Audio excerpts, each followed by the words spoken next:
सोलापूर शहराची ग्रामदेवी रूपाभवानी मंदिरामध्ये घटस्थापनेने शारदीय नवरात्रोत्सवास प्रारंभ करण्यात आला। सकाळी नित्योपचार पूजा, देवीसाभिषेक यासह विविध धार्मिक कार्यक्रमांचं आयोजन करण्यात आलं होतं। दुपारी 12 वाजता मंदिरामध्ये घटस्थापना करण्यात आली। यावेळी सोलापूरचे उत्तरचे आमदार विजयकुमार देशमुख यांची उपस्थिती होती।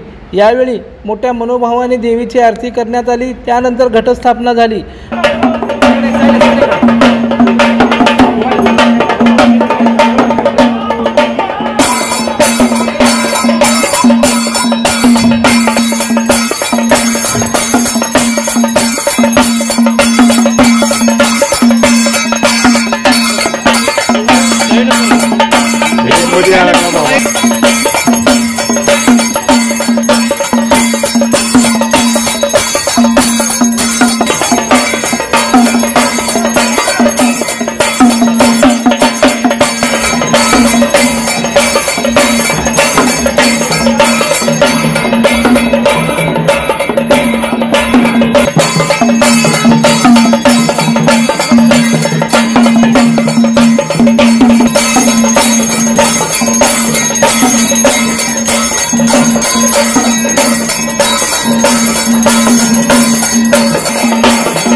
घटस्थापनेच्या वेळी आई राजा उदो उदो, सदानंदीचा उदो उदो, रूपा भवानी माता की जय अशा जयघोषाने मंदिर परिसर दुमदुमून गेले होतं।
आज आपल्या सोलापूरमध्ये सगळ्यांच्या श्रद्धास्थान असलेल्या रूपाभवानी देवीमध्ये घटस्थापना झाली। यंदाच्या वर्षी पाऊस भरपूर आहे।